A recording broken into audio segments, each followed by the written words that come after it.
this rejuvenated Compass model, Jeep has at last brought us a credible, class-competitive mid-sized SUV. It's not quite as car-like as some of its rivals, but if you want to be ready for snow as well as sun and for forest tracks as well as tarmac, you might feel this contender to be a better bet. The clunky utilitarian feel of the previous generation Compass is in this case replaced by something much less crude. But if your benchmark in this segment is something like a Qashqai or an Attica, then you'll notice quite a few differences here. Now, some of these are positive things, particularly the steering, that's solid and reassuring.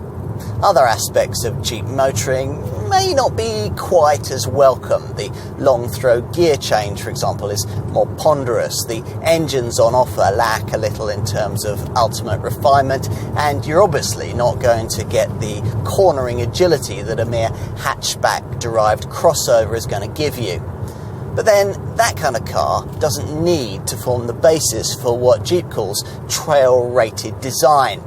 The top Trailhawk variant of this Compass qualifies for that kind of wilderness 4x4 status, and though the lesser versions that almost all customers will choose are far less capable, they'll still seem eminently credible. On the kind of light forest trail you'd possibly feel rather silly driving over in most segment rivals.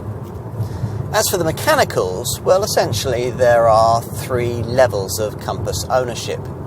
At the bottom end of the scale, there are the entry-level variants, which use either a 140 horsepower 1.4 litre multi-air petrol engine or a 120 horsepower 1.6 litre multi-jet diesel, and which come only with front-wheel drive and manual transmission.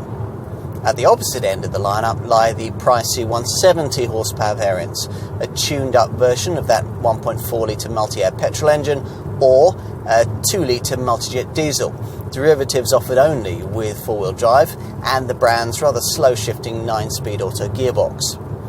It's the models in between these two extremes, though, that will interest a significant proportion of potential Compass customers, the ones fitted with the engine, drivetrain and transmission combination we're trying here, a 140 horsepower 2 litre multi-jet diesel paired with a manual gearbox and the Jeep Active Drive four-wheel drive system.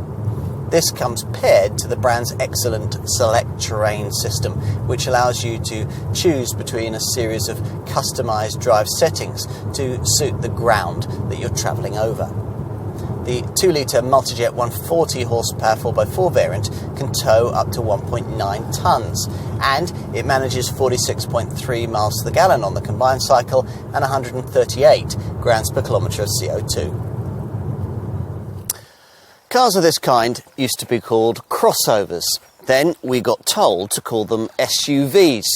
It's a designation that sits a touch incongruously with some other fickle fashion-led contenders in this class. But this Jeep does, in every sense, look like a proper modern compact SUV, rather than the kind of hatchback on steroids that most of the magazine experts will tell you to buy in this segment. Let's take a seat inside.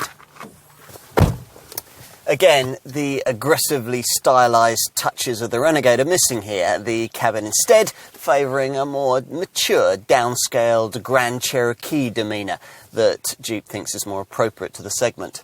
The chunky three-spoke wheel feels great to hold, the driving position's properly commanding, and the rubber floor mats and the chunky design of the various controls remind you that you're in a car from a brand that only makes SUVs. Even the fascia's dominant feature, this Uconnect touchscreen, has been developed with a nod to SUV motoring.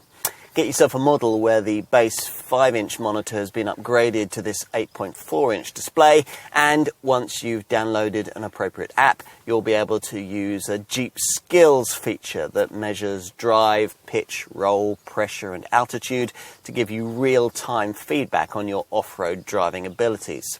Time to move back to the rear. It's difficult to imagine how the company's smaller Renegade model could be suitable for family use, but the addition here of an extra 7 centimetres between the front and the rear wheels makes all the difference. The cabin isn't really any wider than obvious rivals, so it's still going to be a bit of a squash with 3 fully sized adults back here, though if that's really necessary, the relatively low height of this centre transmission tunnel will help. And out back, well, we'd expected that the extended rear overhang would deliver one of the bigger boots in the class. In fact, there's 438 litres of space here, about the same as you'd have in a Qashqai. You get the impression that customers in the mid-sized SUV market want Jeep to succeed. They may not have bought its cars in the recent past, but they'd like to have been able to credibly consider them. Now they can once more. This Compass may not be the most sophisticated, affordable model of its kind that you can buy, but unlike its predecessors, it's now a tough and tempting way to buy into this macho marque.